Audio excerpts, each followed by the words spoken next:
Welcome to the call team.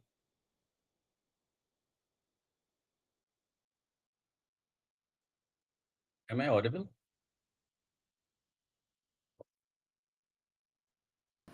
Yes, you're audible. You are audible. Archie, please go ahead. Yes.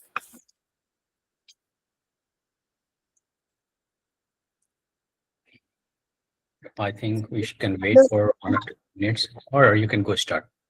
Go ahead. Okay. Yeah. So, hello everyone. I am Archie from the team of GISA Council. I welcome you all to the webinar for risk-based audit approach for ISO 27001, a simple step-by-step guide.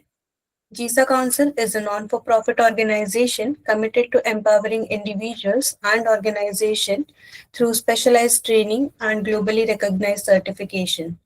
Our mission is to strengthen the cybersecurity and IT governance ecosystem by building skilled professionals through programs such as Associate Information Systems Auditor, CISA, CISM, C-Risk Prep Training, ISO 27001 Lead Auditor, CISSP Prep Training, and many more. Our director, Dr. Hiral Patel, is a visionary in the field of information technology and cybersecurity with over 15 years of global experience as a consultant and lead auditor. She is renowned for shaping the future of risk and compliances. Her passion lies in nurturing the next generation of professionals and guiding them into the dynamic world of information systems audit. In just 1.5 years since our establishment, GISA Council has proudly trained over 2,500 professionals across 59 countries, including participants from 160 plus global enterprises with more than 30 Fortune 500 companies among them. I am delighted to introduce Mr. Sonu Verma, a seasoned trainer with 17 years of experience helping professionals to advance their career, having worked with multinational corporations and implemented reporting and data integration solutions. The vision through his practical insight, he aims to help individuals to enhance their skills, build successful career, and drive meaningful change in the organization. As a consultant and auditor, his practical insight make him a valuable asset in this webinar. Best wishes to all the participants. Now, sir, over to you. Thank you all.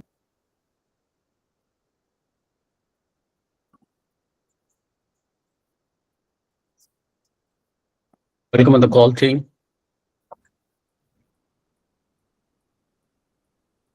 Right. So as I have already been introduced by Archie, my name is Sonu Verma, holding experience of training delivery for more than 17 years across the globe. Okay. I travel to other countries as well in order to provide the training. Thank you to GISA Council for providing the opportunities. And today the session is on conducting the ISO-based audit, okay, in line with the risk audit, how we are going to conduct ISO audit, and how the risk audit gets covered into that risk-based audit. We will be taking 1 or 2 domain in order to audit, starting the process of audit, when we need to start the audit, and what are the processes that we will be following during the audit part. All right, let me know once my screen is visible.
Is this visible to you guys? Yes, sir.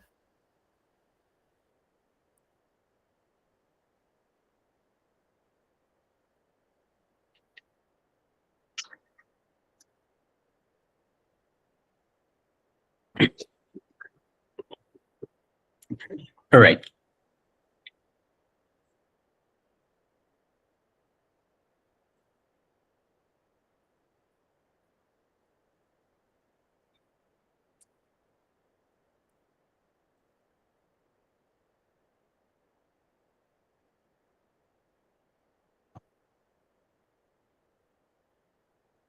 Okay, those people who are not trained on ISO, okay, those people who are trained, they already know. ISO 27001 is a standard that we use to audit an organization.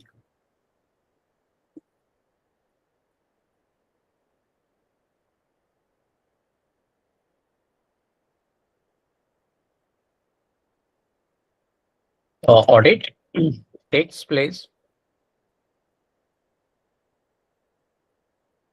on the basis of, or audit takes place using mechanism called risk-based audit. Okay, what is risk-based audit? Anyone would like to provide the input? Anyone? The call is open to everyone. So this is Ram here. So what I'm thinking is, can you able to hear me? Yeah, I can hear you. Okay. So what I was thinking is like basis on the risk exposure to the organization, right? The organization may be facing several risks. For example, ransomware, any other risk. So basis on that, our audit approach also should be designed. Okay. So the audit approach should not be very generic, or it should not be like based on the control listed in the ISO 27001 straight away. The first should be what the risk the organization is facing. Basis on that, Mhm. we have to design our audit approach. That's what my Perfect. understanding. Okay. Perfect. So, as you mentioned, this is one of the aspects. Okay, on this webinar, I will be letting you know how to conduct the risk-based audit. I will take one of the domain. I will perform the audit in front of you. Additionally, in the risk-based audit, like you said, we assess an organization from risk exposure point of view. We need to know what controls are missing that is generating the risk. What controls can we put in place to minimize the risk? Okay. So normally what we do in audit before we get into the risk part, okay, audit is what? Audit is assessing an organization's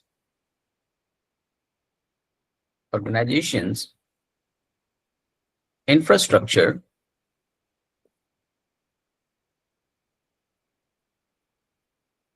policies, procedures, setup, etc., based on one of the framework. Okay.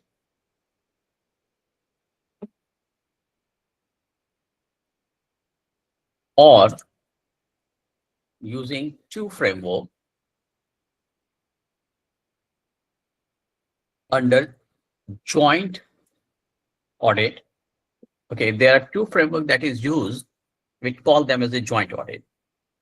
For example, ISO 27001 ISO 20001-2022 standard. It's a standalone standard audit. Standard audit. Let's say SOC 2 plus high trust. If we are using this is called joint audit. So in joint audit, what we do, we select the common controls, and whatever the controls is not common, we add them to, and then we create an audit report. Okay. As of now, we are going to talk about ISO 27001 audit. Okay.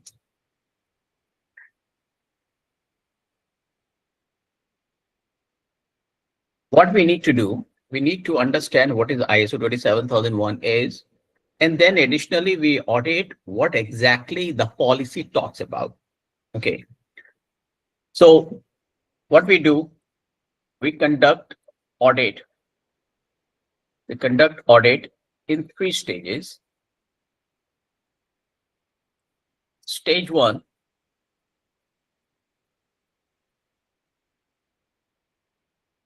where we conduct audit on documents, policies, procedures, MSA, master service agreement, etc. Okay. And then we try to figure out what is not implemented in an organization, and we provide the gap assessment report about the organization's policies and procedures. Once the identified gaps are taken care of, we move to second stage, okay, to conduct risk-based audit. Okay. Now, in the stage 2 audit, we perform complete audit on the basis of controls of ISO 27001, all 95 controls. Okay. Now, once this audit is done, okay, we give on, once this audit is completed, we confirm that whether organization can go for certification or not, whether organization can request for certificate or not. After we confirm that organization can get the certificate of compliance, once all the reported gaps, risks are closed. Okay. Now, this is stage 1 audit. This is called documentation audit, we call them. Okay. Now, this stage 2 audit is known as certification audit. We move to the third stage. This is called surveillance audit.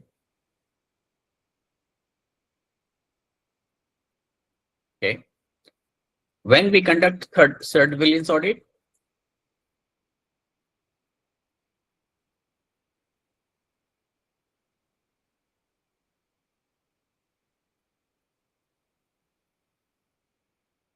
okay,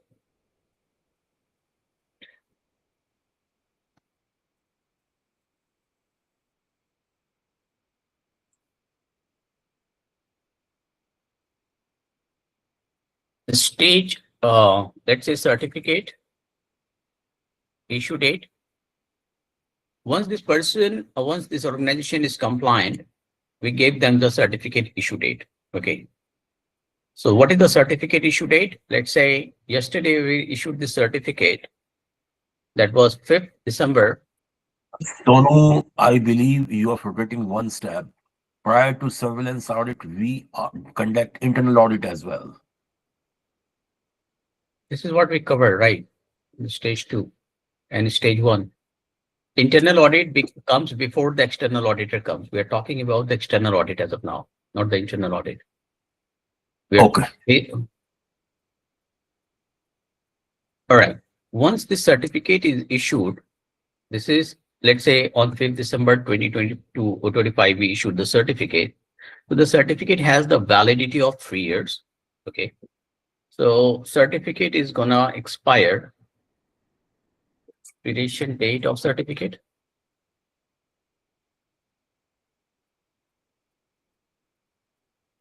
Okay, let's say 2-3 days before. Let's say 3rd December 2028. Okay, in between these 2 years, there are 2 days called 2026 here, and then there is a year called 2027. Once the certificate is issued,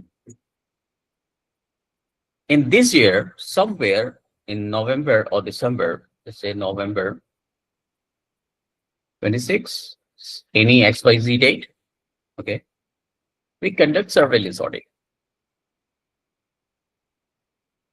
There are 2 surveillance audit that takes place. After successful closure of all the reported risks, if we find the surveillance audit has some issue, they will close the risk. The certificate keeps continuing. Once this date comes on 3rd December 2028, where the certificate is expiring, organization request for another audit to get a new certificate, and that process is known as a recertification audit. Okay, that starts before the certificate expires. So if the organization is very big, let's say the organization got to know that during this audit, it took 2 months. So they will start the next audit 2 months before the expiration date. If the organization is small and during the initial certification, the auditing body took just 1 month to conduct the audit and issue the certificate. So up 1 month before, the certification recertification will start. So in this case, November 2028, they will issue the they will start the audit, so that before the organization loses this certificate because of the expiration, their new certificate is ready. Any question, team? Any questions so far? All right. Now, when we conduct the audit, Hi, sir. we risk-based. Sir, I have a doubt. Could you please reiterate for the surveillance audit one more time? The content of the surveillance audit. Okay. I will let you know. Thank you. Let's say the certificate has been issued. Okay. Let's say the certificate has already been issued. The certificate gets maximum tenure for 3 years. Okay. Within 3 years, the certificate does not expire. That is the maximum threshold. So what happened? In the first year, the certificate is valid. Okay. In the second year,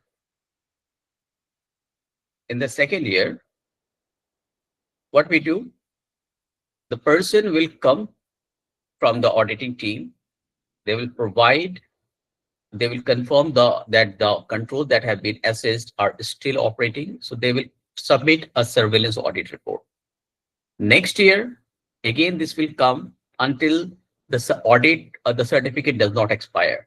So it does not mean the person who has got the initial certificate until the time certificate expires, nobody is giving the guarantee that the organization is compliant.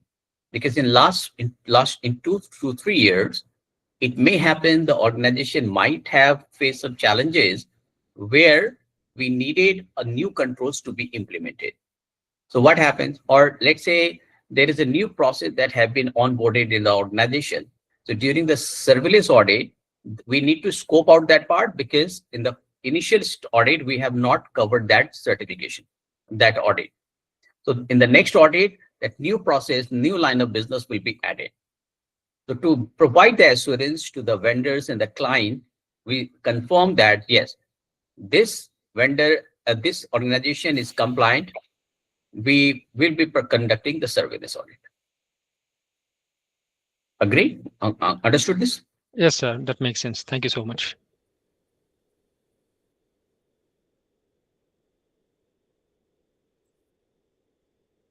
All right. Now, what is the risk-based audit team? We conduct, okay, first, before we get into the risk-based audit, let me tell you what exactly the inherent risk means. What is residual risk means. Anyone would like to help the team? What is inherent risk and what is residual risk? And risk acceptance criteria.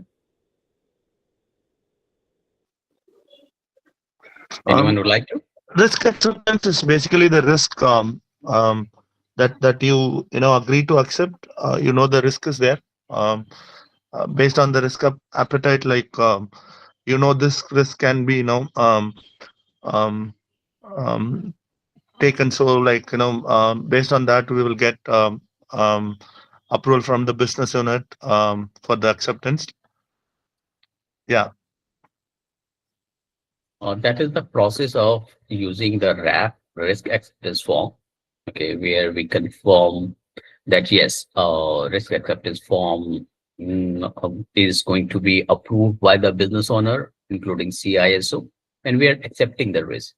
But how the risk criteria is going to be utilized? Who is the owner? Who will be letting us know, okay, if this is the criteria, we are going to accept the risk? Anyone? Sir, may I? No. So the Yes. inherent risk would be the risk which is already present in a process or a system, and residual risk would be the risk that remains after all the controls are identified and mitigation measures are taken in place. I hope till some extent I'm right. All right. So I'll tell you. Okay. Now, first, okay. First Yeah. is Yeah, so I just wanted to, tell that residual risk is nothing but like the level of risk that remains after all possible, risk mitigation measures and controls have been applied. So basically, we start with inherent risk. Sorry, am I audible? yes, you are. Yeah. So basically, we start with inherent risk.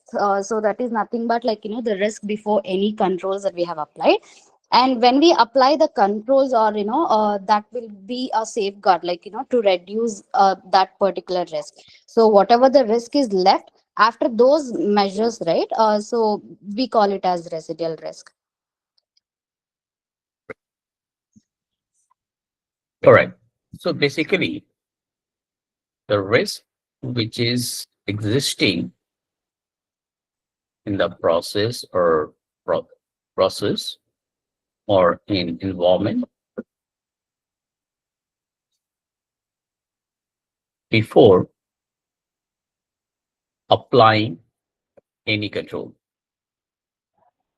Okay. In the kindergarten stage, before applying the controls, what are the risks? They are called inherent risks. When we apply the security controls in order to address any risk, in simple language, the leftover risk after we applied the control is called residual risk. Agree? Yeah, yes. All right. Now, once we apply the residual risk controls, okay, what are the criteria that we will go to the management that we need to accept this risk? Okay, the residual risk still needs to be addressed, right? So risk acceptance criteria, the risk owner needs to support in order to provide the residual risk, risk acceptance criteria.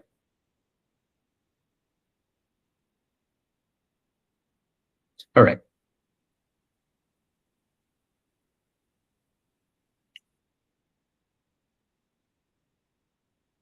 Now, we know inherent risk, residual risk, and risk acceptance criteria. For those people who are not trained on ISO, okay,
now,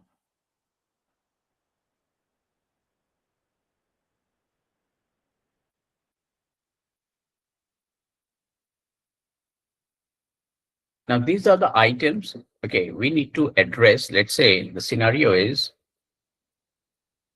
you need to leave for world tour for 6 months. Okay.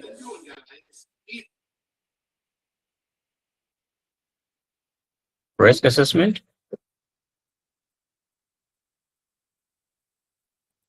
risk evaluation,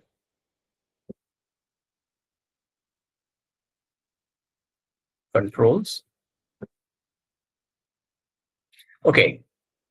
So, Akhil, what are you going to do with 50 lakhs rupees? Or do you think that it can be theft? The assessment when you do, if you leave at home, it can be stolen, Yes, sir. right? So let's say theft. Value is 50 lakhs. Now, if you leave this gold jewelry at home, it can also be theft. So the value is 15 lakhs rupees. Now, what will you do with 1,000 rupees vegetable that is lying in your refrigerator? People, feel free to interact. Give it to the neighbors.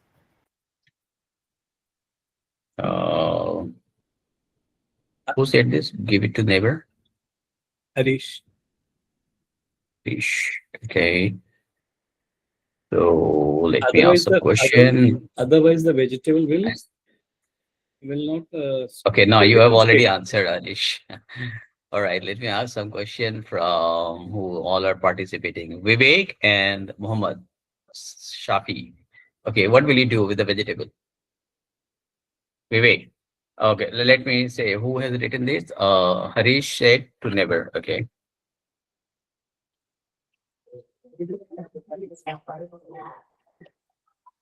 All right.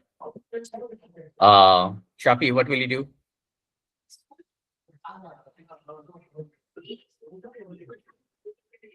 Muhammad Shafi. Are you there? Muhammad Shafi? No? Vivek, what will you do? Yeah, just like I would either give it to someone or I will not even care. I'll just let it be on the refrigerator. Live inside the refrigerator, okay? Inside the refrigerator. There was a lady also who was participating. What was her name? Some Gordon. Varsha, what will you do? Varsha, what will you do with the vegetable?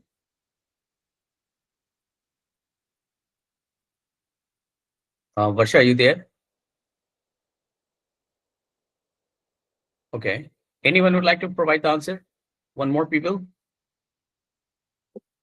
Fast. The risk is it can spoil. Sorry? Yeah. The risk to keeping the vegetable, it can spoil. Yeah, but what will you do if you keep it inside? We can give to others. Those I who can need. freeze them. You can Freeze it, freeze it. so that it can be used in other. Okay. Okay, so I'll freeze I'll it, probably hey keep it. Okay. Now we are applying these controls. Okay, so people say we'll keep it in the name. We'll give it to neighbor. That is the control the you people are applying, neighbor or keep it. Okay. Now what will you do with 10 lakhs, 50 lakhs rupees cash?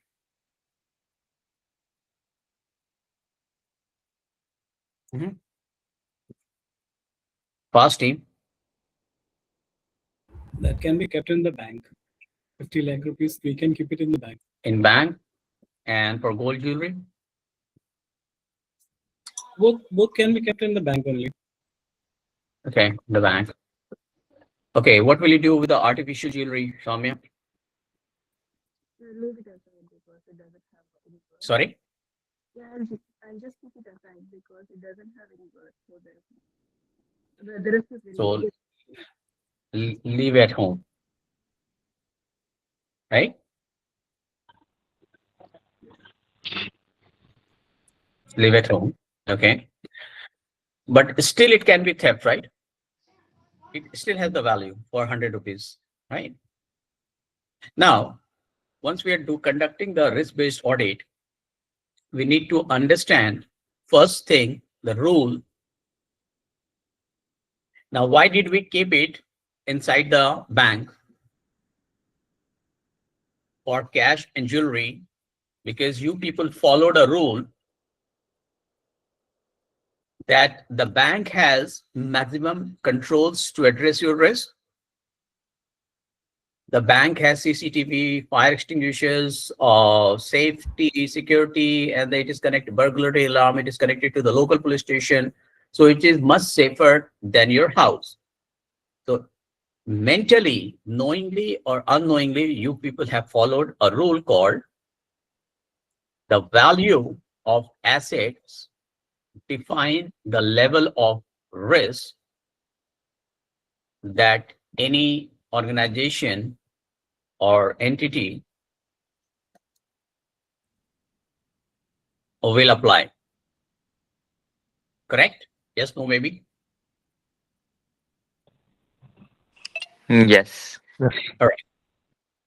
Now, second rule, you address this thing to leaving at home. Okay. But if a thief wants to steal this 200 rupees, artificial jewelry, they can sell it in 50 rupees. It can be stolen. So the rule is, risk cannot be zero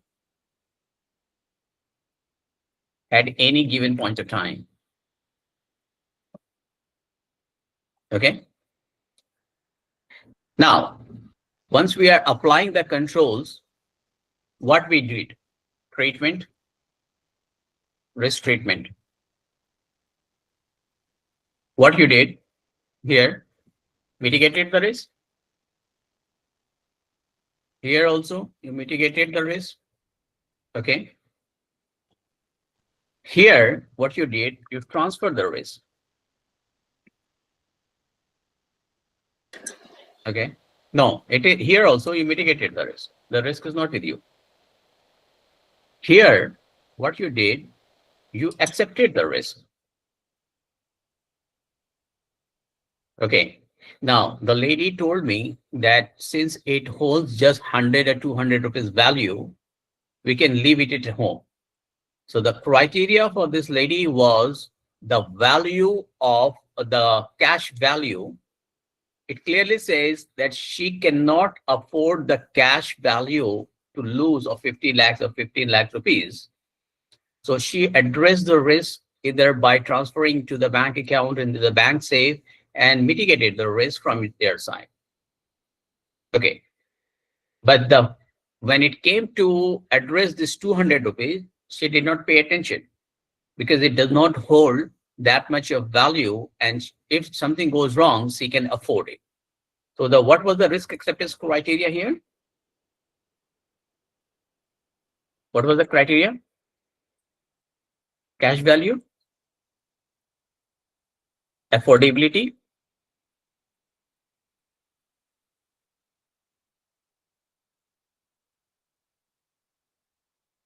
agree? Yes, no, maybe. Team? Yes. Yes, yes. All right. Now, once you supplied the risk treatment, okay, before I get into the residual risk part,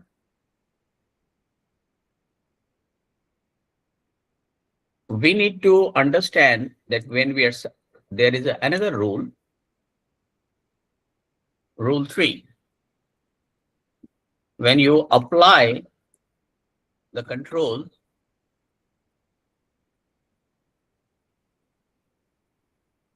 we need to ensure that cost of the controls are not above cost or cost of assets. Okay. There is another rule that we follow.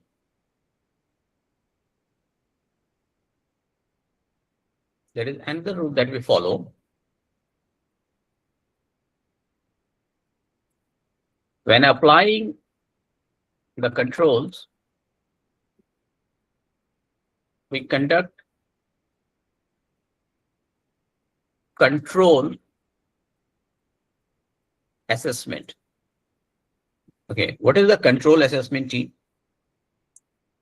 Is first, it should not be above the cost value of the assets. Second, the controls that you're applying is meeting your objective. Okay. In this process,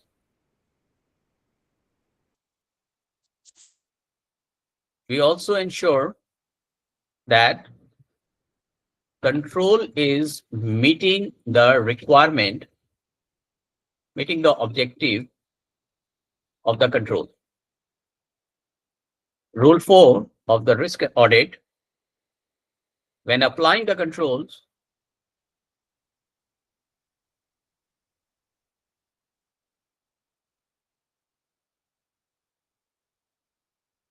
we also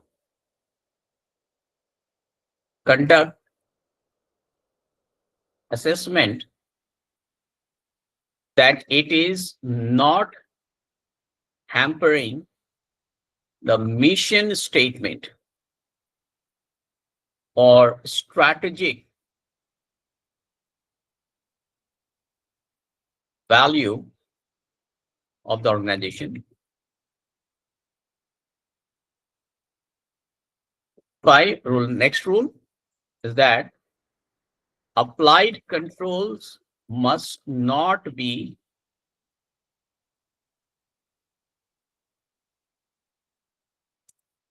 let me write down applied security controls must not be opening the risk somewhere else. Sorry, can I ask a question? Sure, go ahead. Give me an example of that where you're saying it hampering the mission. I'm telling you, coming back there. Okay. Thank you. Welcome. So when you are applying the security controls, okay, what we need to do?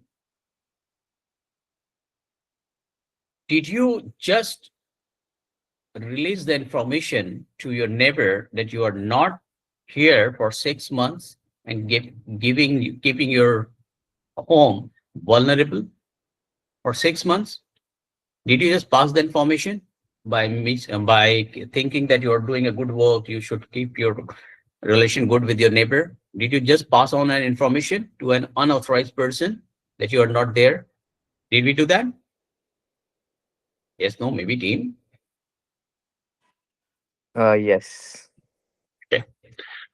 So what happened when you are applying the controls? It is not meeting the objective. Somebody has some question, is it?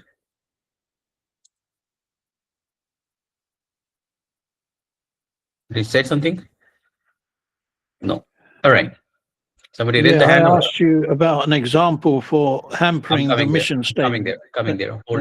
Hang on for a moment. All right. So what happens, team? When you're applying the controls, we need to ensure that we are following the security rules. Okay. It should not be opening your risk somewhere else. Okay. Now, you thinking that you are applying the security controls, you make your house vulnerable for 6 months. And by giving the vegetable to neighbor, you release the information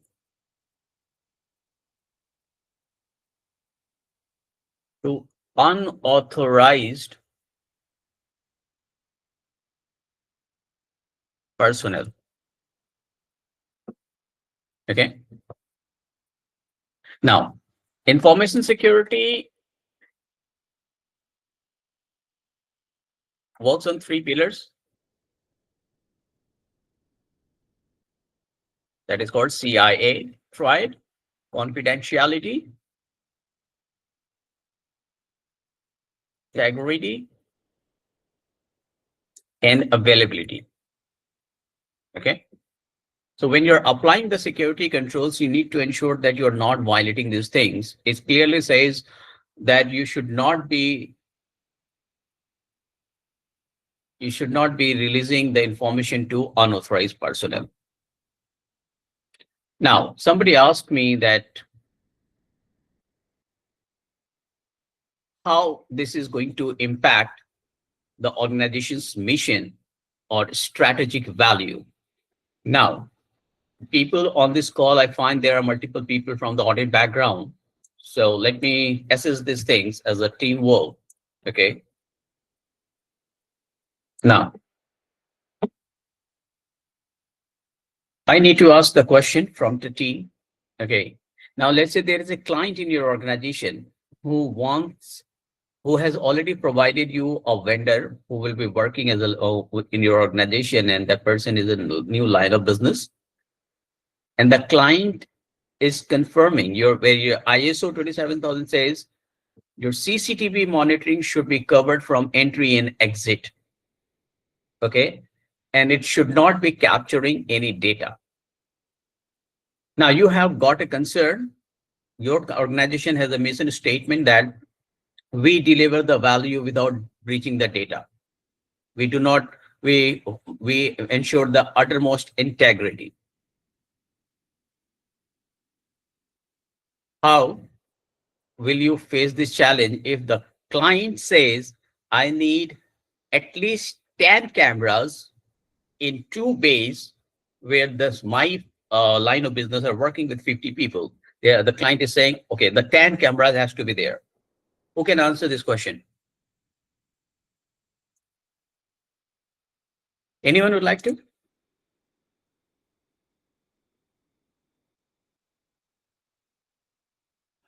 Anyone? Are you talking about visibility of screens, data on the Right. screens? Yes. Or Yes. you can put Yes. privacy screens up. Okay. And the second controls.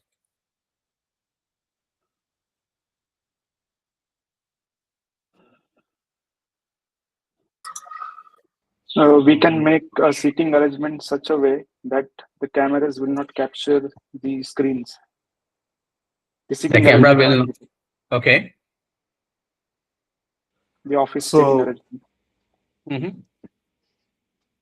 So my point of view is unless until the client requirement is not violating any legal and regulatory requirement, then it's the discretion of the management to decide whether to accept or adhere to that or not.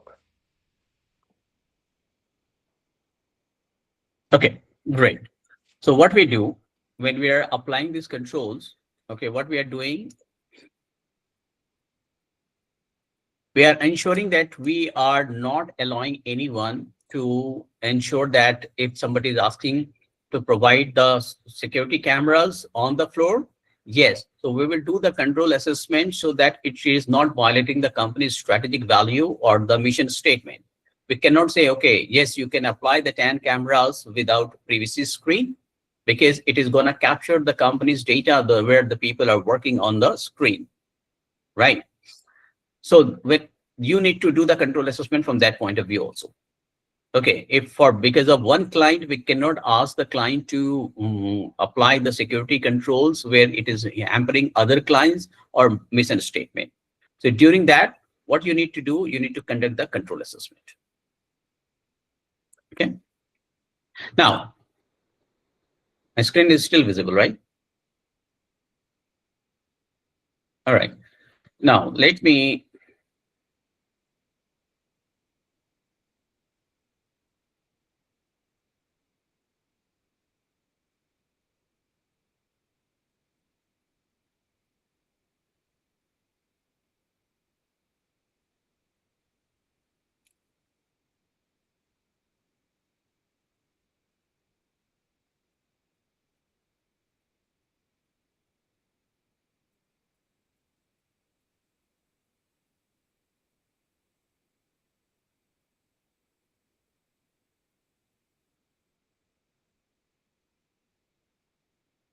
I'm opening a sheet.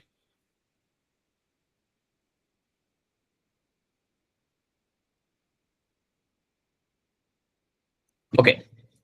Now, let's say we need to audit a domain called access management. Okay. Where we need to ensure that the policy and processes are taking care of the access management, and it is in line with the ISO 27001 for ID provisioning and deprovisioning.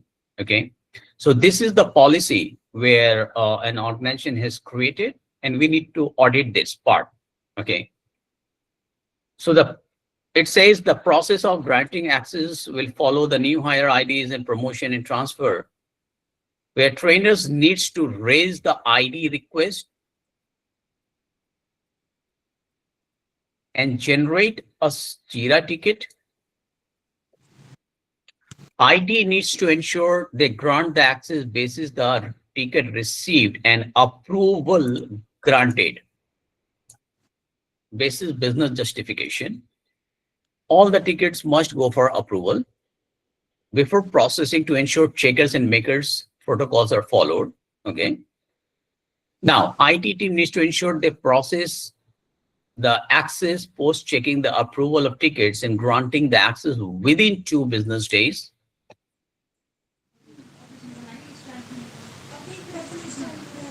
Okay, those please, those people who are not speaking, put yourself on mute.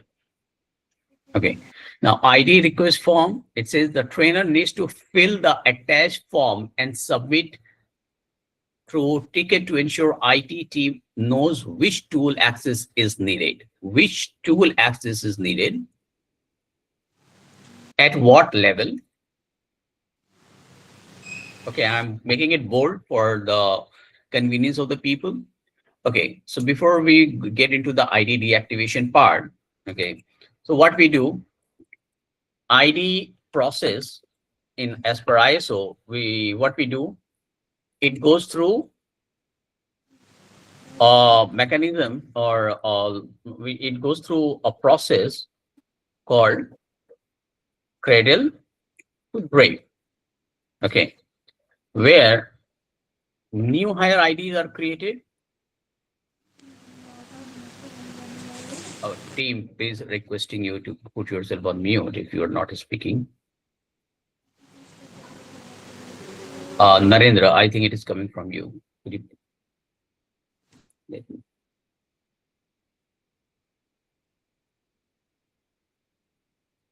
All right.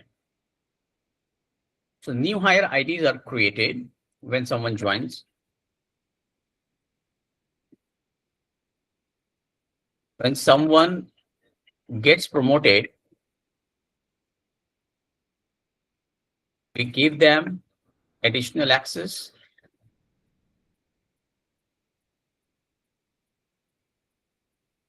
based on their role.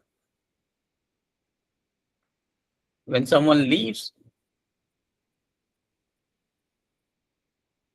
we deactivate or delete the IDs. This is how we follow the team, correct?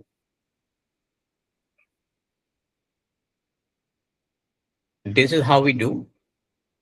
So ID creation, ID modification, this is called ID creation. This is called ID modification.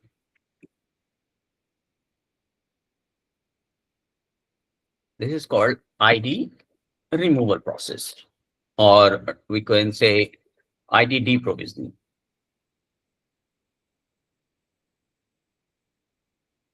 So like a kid who grows, become young, and sometime they become old and they pass away. So there is a process called from cradle, a person is moving to grave. Okay. So in IT, this process of ID process, access management, this ID is known as ID lifecycle. Now, let's say in access management, we need to audit this part.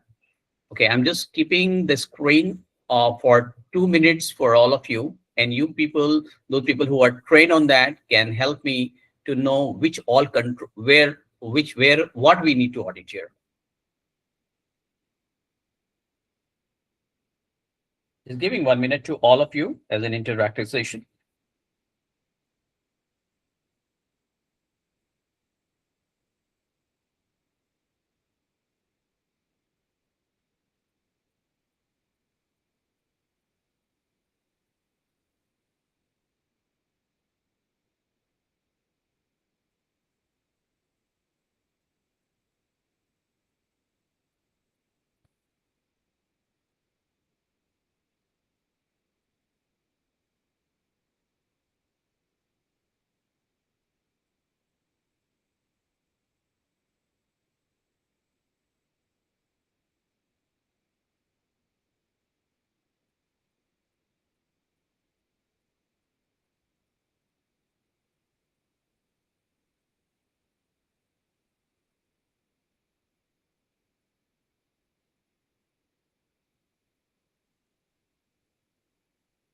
Anyone would like to provide me the controls?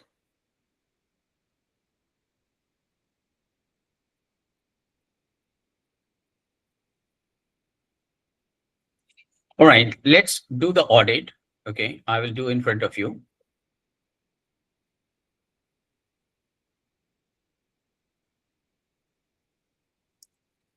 Now, we need to make a control sheet before we conduct the risk-based audit. Domain.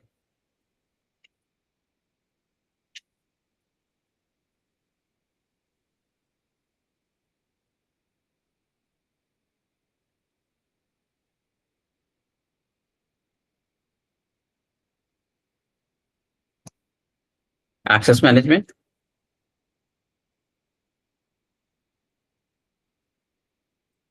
Test of design that we need to test. Test of effectiveness. Auditors' remarks.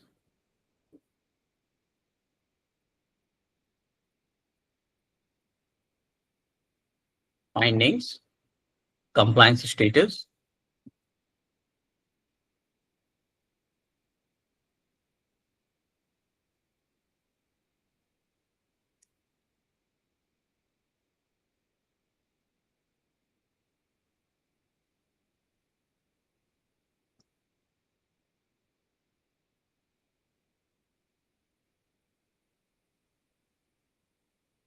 My screen is visible to all of you, right? Before I get into this part, the control sheet, just wanted to announce this part that this complete practical session on information security audit is going to start from Saturday. That is from on 20th, 21st, and 22nd. So before Christmas, we are going to wrap this up. This is a 3-day session starting from 5:30 to 10 o'clock in the night. Okay, from 5:30 in the evening to 10 o'clock on 20th, 21st, and 22nd. That is Saturday, Sunday, and Monday. On Monday, it is going to be in the night time. Okay, from 9 to 11.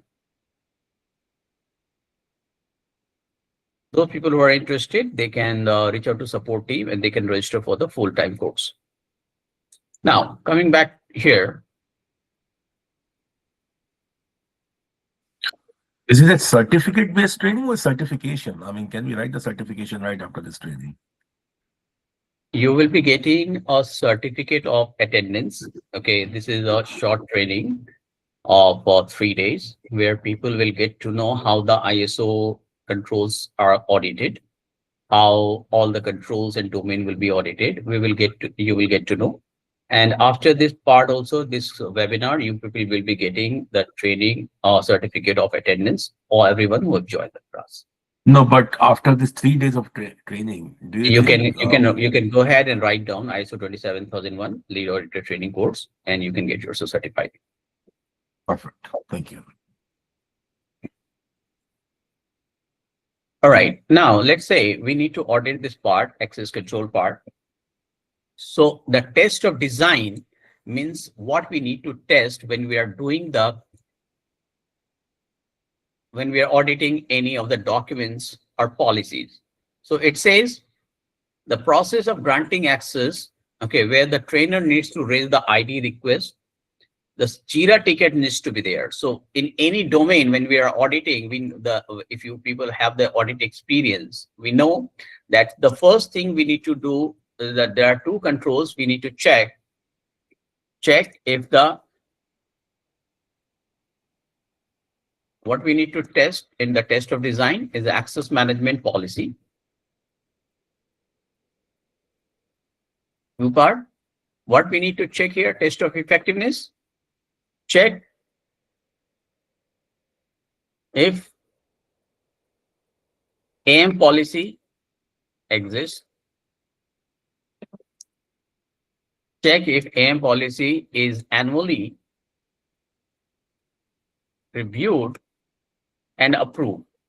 Okay, these controls are coming from ISO. Now, this is done. Now we need to check whether the process is being followed or not.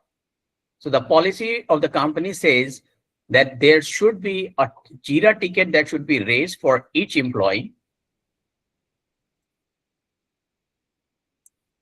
Management, ticket submission, tickets, gather, obtain all the new hire tickets that has been submitted during the audit period. So let's say for you, audit period is for 1 year. So you will be asking the organization's IT team to provide you the list of the GISA ticket that have been submitted for 1 year for new hires. Okay. Then what you will do? You will do the sampling.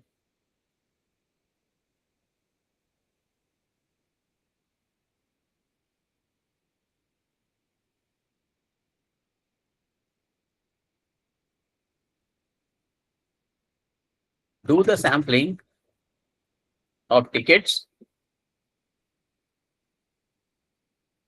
Do the sampling of new hire and ask for tickets. Ticket count. Okay.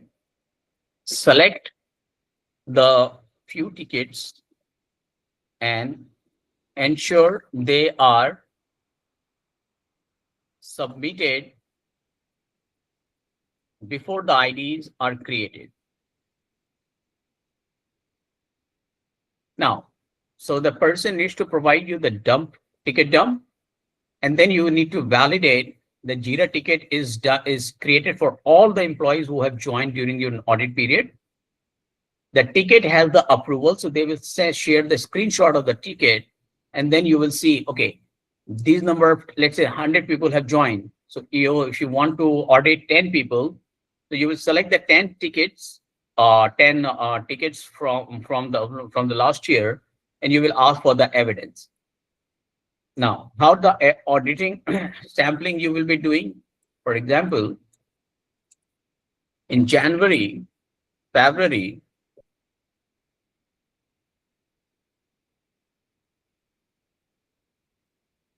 till December, let's say,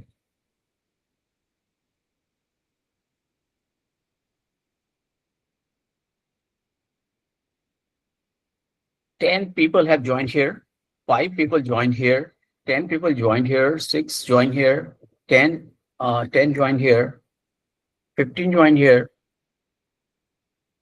8 joined here, 10 joined here, 5 joined here, 6, 10, 12.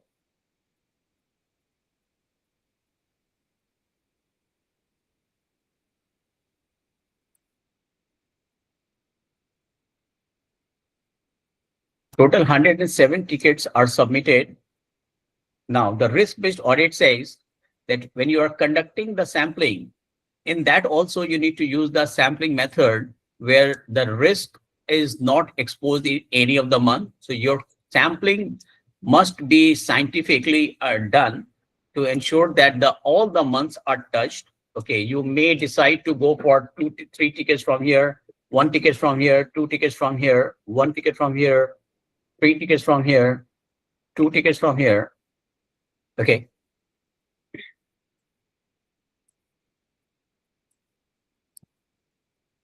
In this way, you are auditing how many tickets? 24 tickets you are doing to ensure there is no sampling risk. Okay, if you miss 1 or 2 months and there was finding, this is called sampling error. Sampling error or sampling risk. Okay. Now, this is what we are doing, the population-based sampling. Okay.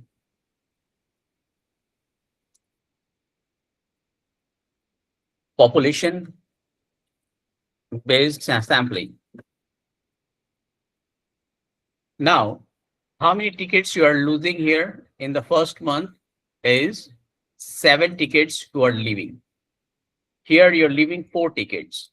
Here you're leaving 8 tickets, which is not getting audited. Now, it may be possible that this month, a person who has joined in the data previously, and you did not capture that person in the ticket. And that sampling says that when you're doing the sampling, make sure that all the critical resources are getting audited. The top management, those who are taking the strategic move in the organization. Let's say for data privacy officer, there is a person who has been hired to drive the GDPR. There is a person who has joined in this month. Let's say in this month, somebody has joined who is moving into the client service management role, and their ticket has not been audited. Okay, so what you will be doing, you will be asking the person to provide the designation also, designation, QA, SME, CSM, PMP professionals. Okay, let's say these are the people who are joining the organizations. Okay, so when you are ensuring that at least the critical people are selected, for these two people, you will highlight. The rest of the thing you can do the like you can decrease the number from QA because it is a ongoing work here.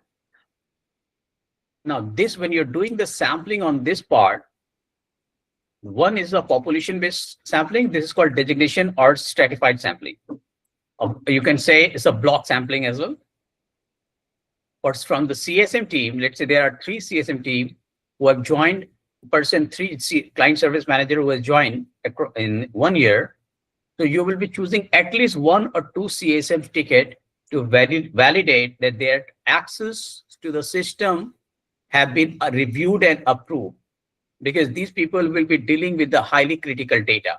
It is not their quality assessor, but they are directly dealing with the client. They are dealing with projects. They are dealing with finance. So you will be ensuring their tickets are reviewed and approved with the business justification. That is what the policy is saying here. That approval granted basis business justification. What do you mean by basic business justification? What business justification is done? And we need to ensure there is no risk on that. In the sampling, sometime auditors, what they do, I have seen people simply select 5 tickets from any of the random selection. They said, I'm following the random selection. Yeah, you are authorized to do the random selection. That's fine. But random samples, like we do the control assessment, we do the sample assessment also. Your random selection mechanism should not be posing the organization to the risk where you have just taken 5 tickets from June and 5 tickets from December, and you don't know what happened from Jan to June and in the middle of the month. So this is going to pose the organization another risk that because of your sampling error. This is called sampling risk.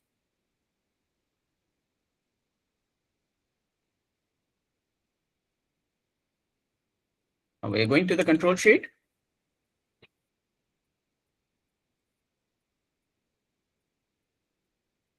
You write down, let's say there were 2. The policy you have reviewed, it has been observed that AM policy exists.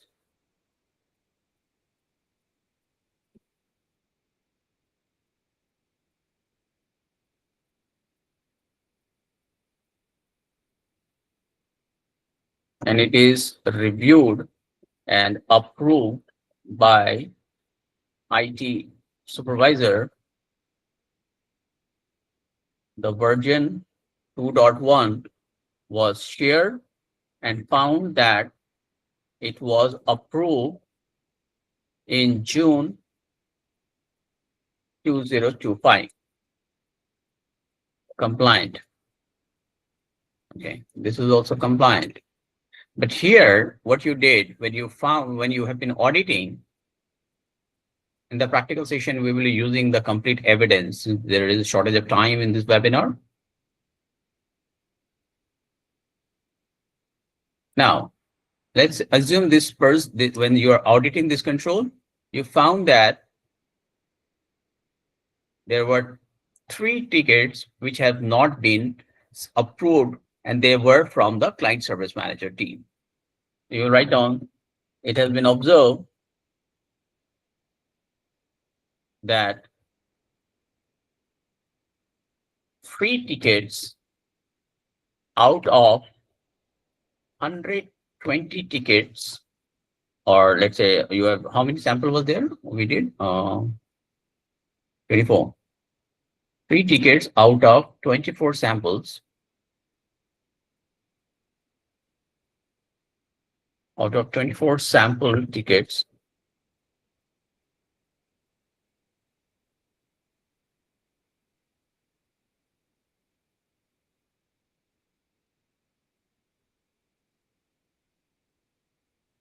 it has been observed that 3 tickets were not approved by the supervisor, and the access was granted without approval and business justification. Now, non-compliant. Now, once you are doing this compliance part, non-compliance part, okay,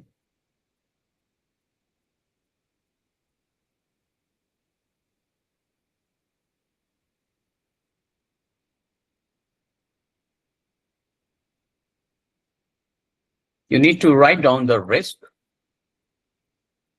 Then you will be writing risk description. Then you will be assigning risk ID. You will be providing the risk treatment recommendation. Can I ask you a quick question? Go ahead. You said 3 tickets were not approved, or granted without approval and business justification. Now tell me, does that really happen in real life? Yes, it does. In big companies? Yes, it does. People just grant.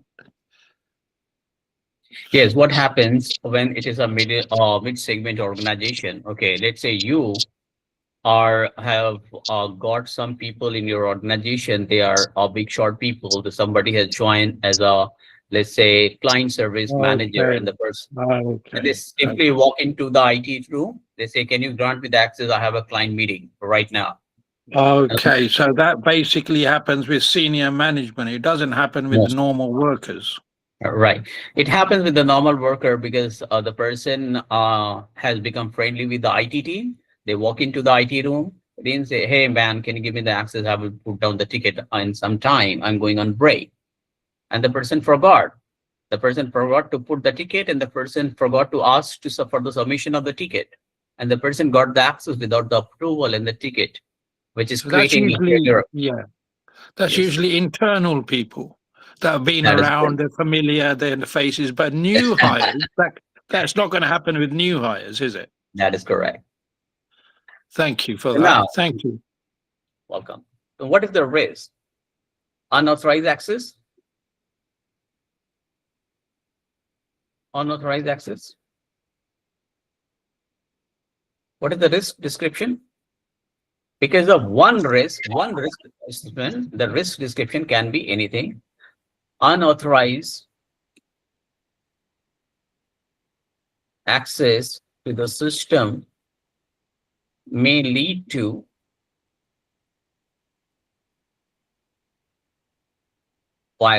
below violation. Access control policy, failure of upcoming audit, the risk of exposing data to unauthorized personnel, right? So you can write down, keep writing the description. If this is a GDPR violation, is an access control violation, you will keep writing that. Now, you will be assigning a risk ID. So providing the risk ID is where you're going, this is the first risk that we have identified is going to be RSK01. Now, what should be the treatment then? How will we ensure that this is taken care of? Somebody would like to answer this question? Which recommendation will you provide to the team to ensure this does not happen? Please go ahead. Training. Now, people are trained, they're just violating the process. Well, disciplinary action then, isn't it? Thank you. So the strict protocol of granting access needs to be implemented. The ticket still needs to be filled and approved as exception to mitigate the risk, to close this risk, close this issue. What the people do, they give the finding, they go ahead. But what happened if the audit is happening? Let's say your company has find this gap in the ISO audit. Still people have not filled the ticket. And the very next month, there is a SOC auditor, NIST CSF audit. They are also auditing the same controls, and they found that the same ticket. So it needs to be addressed then and there. Organization, the management needs to write down that because of some tools issue, the ticket was not able to submit it. The person was not ready. We just diagnosed this issue. So in order to remain compliant, we are submitting the ticket now, and the management will approve the ticket on email trail as well, so that it does not become a complete escalation. It is a finding, but now it is an informational finding. It is no more like a critical finding because the organization has already been notified in ISO audit. In ISO audit, it is a critical finding. Got this portion? Sorry, are you saying that that's a risk treatment to this issue? Yes, you need to provide. You're just covering your tracks. You're just filling the form in quickly. Correct. Just to cover your tracks. Is that a treatment? I don't think that's a treatment. That's just trying to keep everything in order. It's a recommendation, risk treatment recommendation for this. Or you can write down here, treatment recommendation. Okay, thank you. Now, thank you. Once you are writing the recommendation, we also need to provide the SLA, okay, timeline goes to close the risk, okay. Now we need to provide a timeline to the organization when we can close this risk, okay. So for that, what we need to do, we need to categorize the risk category. Okay, now let's say it's a critical or let's say high risk. Now, in your risk management policy, if it says the high risk needs to be addressed within 15 days, it is going to be 15 days. This way, we are going to fill this entire sheet, and I'll let you know how this training will evolve. Okay, give me a moment.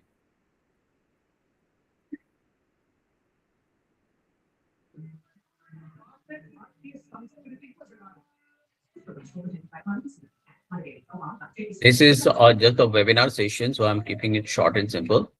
Normally, the sheet will have formula to be added, risk closure, risk ID, actual closure date, risk closure statement, management response, risk status, okay? And during this training, what we are going to do, let me give you a format.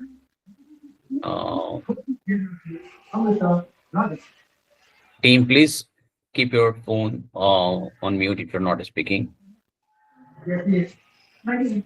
आपको सब जानते हैं कि आपकी financial independence कितना महत्व रखता है।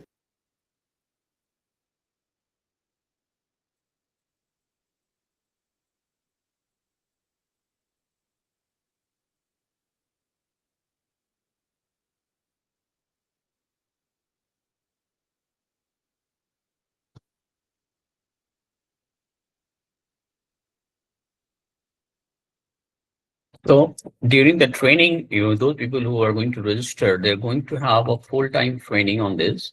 Okay, this is the control sheet.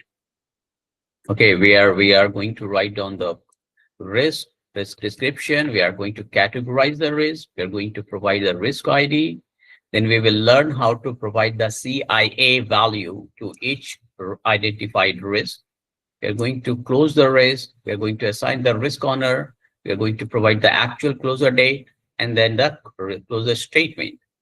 Then we will learn that how to create the risk register. Okay. Then we are going to do the graphical presentation to present this to the management. Okay, how the risk categories are, how risk categorization is done, how the department needs to be notified, how many risks are open. So this is the graphical presentation on the risk register. We will learn how to make the issue tracker. And then we are going to provide the audit score.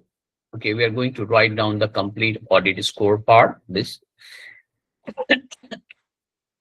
is going to happen from the full-time class. Okay, those people who are interested, please join us. The class is getting started from 20th December, and it will continue on 21st as well, and on 22nd as well. So 3 days course.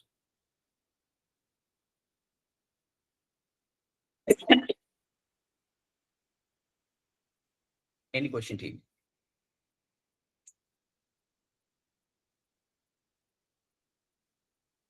Vikram? Rama, are we good? Vivek? Akhil, are we good here? Sorry, I have a question, please. Sure. The 3-day course, do we get a certificate? You will get the certificate of attendance, yes. And what's the course called again, please? It's Information Security Internal Audit course. Thank you. Thank Great. you. And on those people who have joined that this webinar, there is a link that has been pasted on the chat. Please do fill that to get your certificate of attendance for this webinar. And once again, this course is starting from on 19/20/21. Okay, from Saturday, Sunday, and Monday for the full course. Please join us, and I will be with the trainer who will be helping you out in auditing all this. We'll receive a mail as well on this, I believe. Say it again, Vikram. We'll also receive a mail on this for the registration. I am unable to access that particular link which has been shared on the group. Okay, yes, I will ask the team and they will share it on the WhatsApp group also. Yeah, Akhil, please go ahead. Thank you, sir. So what will be the fees for this course? Akhil, you need to speak to the support team. Okay, I'm not the right person to address this question. Okay. And please go ahead. All right, sir. Thank you. Welcome. Any question, Harish? Harish, Akhil, they have been on the training. Rama, you was also in the training, right? Previous of the session. Was you? No. This is my first session, and it was very wonderful session. Thank you. You have very nicely articulated the subject. Thanks a lot. You're welcome, Rama. Where are you based in? I'm based out of Chennai. Okay. Yeah. Yes, sir. Absolutely. To second that, your training is exceptionally too good, and the way you presented this was really very good, sir. Thank you again.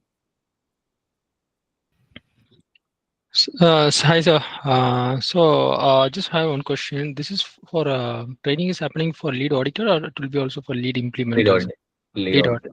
Okay, sir. Sure. And I also need to thank you for this session, sir. This is really helpful and it's really insightful. So thank you, sir. Thank you. Since it's a webinar, I could not Yeah. cover the entire thing, but in the real practical session, we will be auditing at least 6 domains. Okay. And we will let you know how to audit the domain. In case you move to any organization, you find new domain to be audited, you can go ahead and make the control sheet. I will tell you how to make the control. Like on access management, I told you how to map with the ISO 27001 to find the gap. You will update, you will ask the internal auditor or the team to get this updated. Once the auditor access management policy is updated, you will start extracting the what you call the controls that you will be testing, where the organization is confirming that we are addressing those things when we are compliant, we have the access management policy, we deactivate the IDs, we generate the tickets. Okay, so in the actual audit, we will be validating through the controls. I will be showing you the ticket dump. I will be showing you the access control form, how the form looks like. how the role-based access controls are audited, how the user access reviews are audited, and it is going to be a complete practical session. Okay. Interesting. Welcome. I have one more question actually. See, this is regarding in scope and out of scope for ISMS. Okay. For example, if you go to the organization and some of the business division generally may not require any security protection, right? You got cut off, Rama. Can you please repeat your question, please? You got cut off. Sorry. Can you able to hear me now? Yeah, I can hear you. Okay. See, my question is in scope and out of scope for ISMS. Okay. For example, the enterprise wants to achieve ISMS. Some of the business division may not require ISMS. Okay. Yes. Because they are not handling any sensitive data. Okay. Because in your table, which you said, you have given some example, right? Some of the worth of, like 50 lakhs, 15 lakhs gold. Okay. But when it comes to ISMS, right, our focus is only on data, right? Information security. No, not data, but the process security also. Data is a data security part, yeah. Information security, yeah. See, basically this policy and all the measures we are creating to mitigate the information security risk, right? That is correct.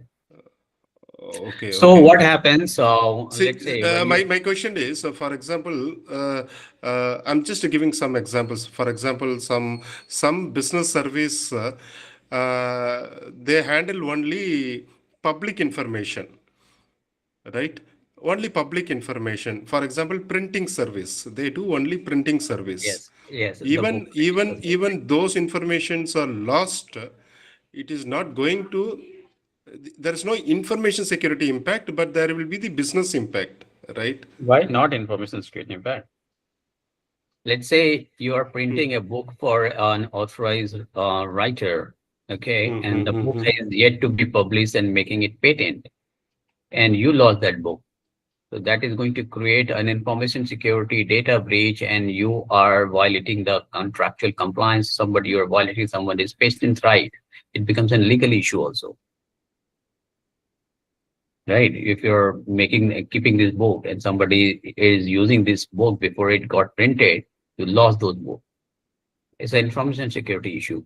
Okay, you mean to say like even the services which are handling public information also need to implement some security control, right? Yes, and just think from this, there is something called DID mechanism.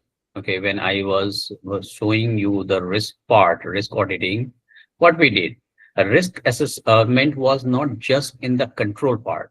We did the risk audit not just in the policy. Let's say I said ID should be deactivated within 2 days. Okay. But if the person has left the organization on Friday, if people are not working on Saturday, Sunday, but Monday it is going to be a fine day. So what you need to do, you need to create a risk assessment on that. And you need to add one statement. The ID needs to be deactivated within 2 business days. So the auditor cannot give you the finding if the ID has been deactivated on Tuesday. So that if you have not written that, you have not done the risk-based audit of the policy, the auditor will give you the risk and you will give you the findings that is going to fail your ISO and SOC audit, where you are not just losing the money, but your reputation in the market is going to be on toss, right?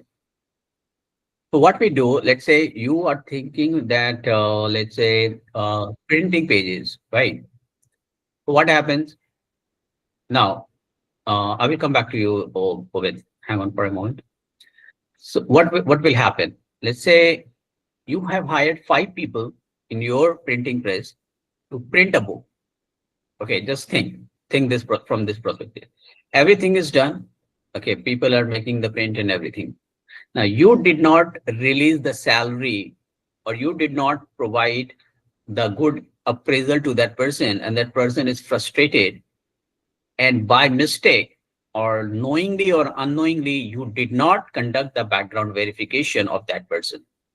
Okay, you have no idea from where this person is coming. Now on the same page cover, on the same book, he printed 5-6 pages which does not make any sense, and he altered the entire pages.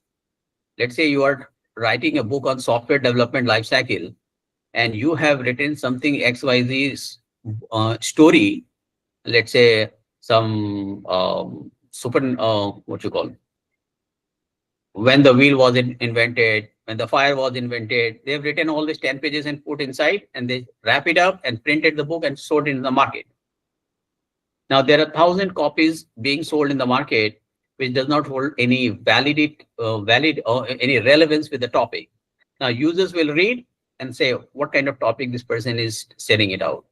Now, because you did not conduct the background verification, that person has taken the revenge, and now it has become a reputational damage for the writer. And now the writer is coming up to you, creating a legal issue. They can sue you, right?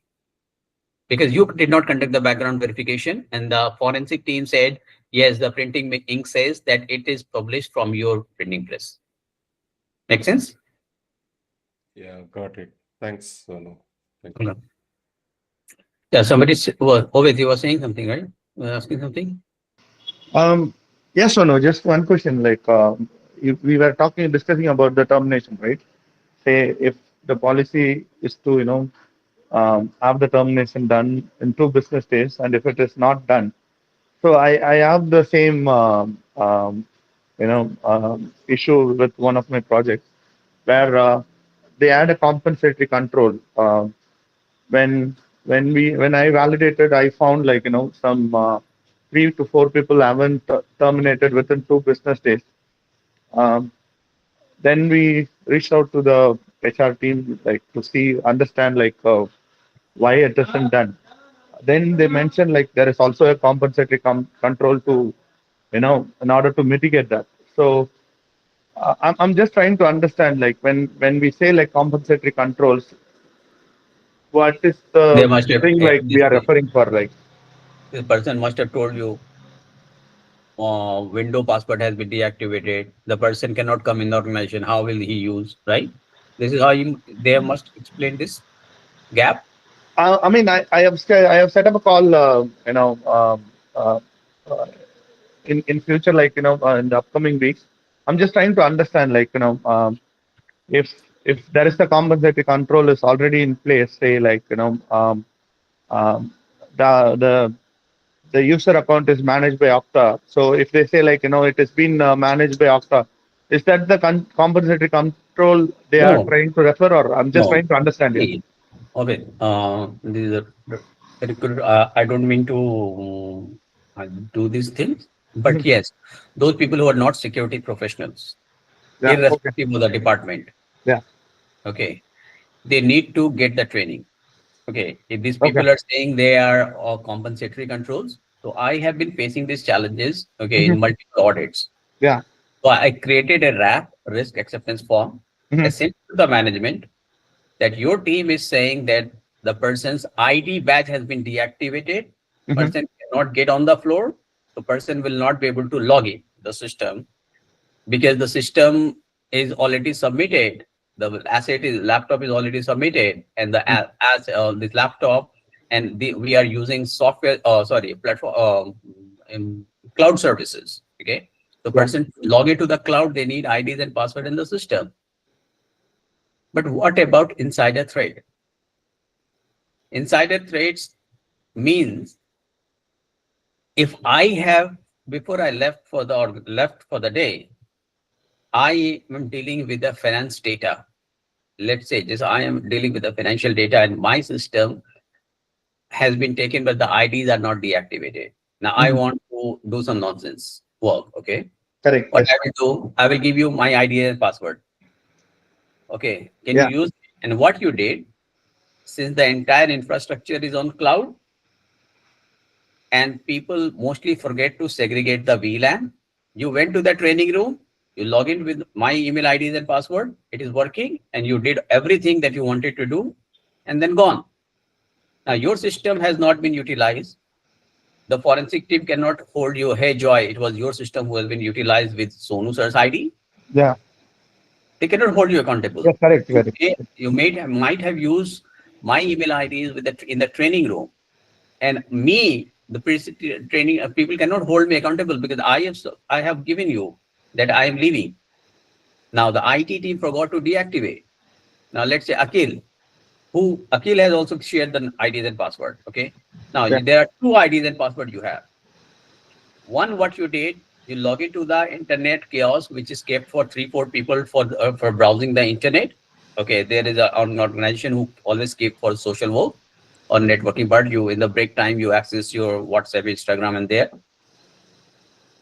Now, what you did, you log in with my system ID there and Akhil's ID is in the production floor or in any lying workstation in the gray area, and you have done some financial breach.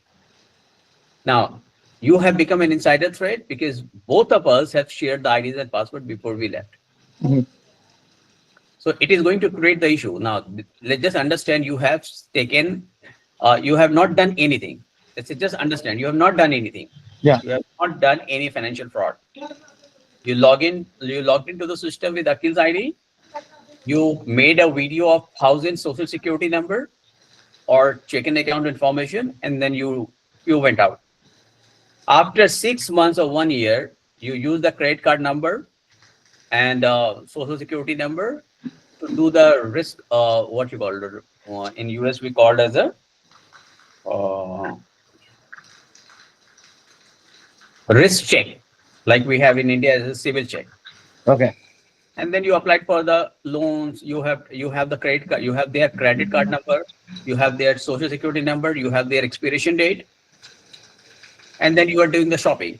After 6 months, all of a sudden 50 people got the complaint that somebody has used their access card or credit card in somewhere in Bangalore, Chennai, Pune. So this human resource team or the training team, they don't have that much of in-depth knowledge, and that is why they need security professional to guard them. Right? Yeah, yeah. So just a suggestion, Sonu, what I suggested to the customer is like um, see to what systems the respective user have access. I've asked them to see if they can do an impact analysis for those days to understand if some suspicious activity has happened. Then we will work with the respective team for to understand what compensatory control which is in place. So that is what I have suggested. If you can suggest me, any other thing apart from this, like it'll be helpful. Like, see, if you get into such kind of situation where the management is not supportive, okay, but you still need to cover your area.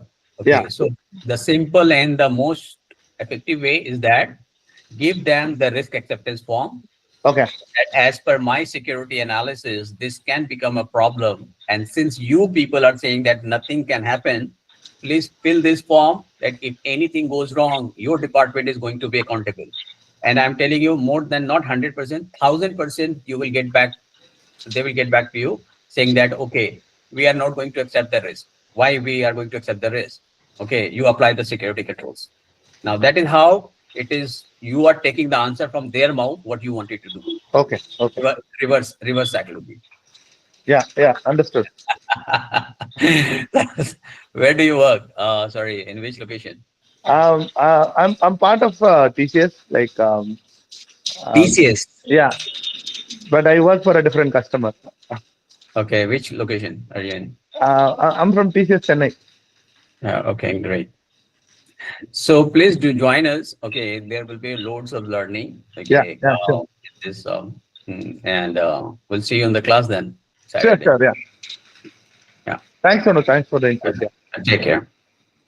All right. If no question, we can sign off for the day and enjoy your weekend. That was the wrap from my side. Anyone has a question? All right. See you then. Take care. Yeah, thank you, sir. Thank you. Bye. Bye.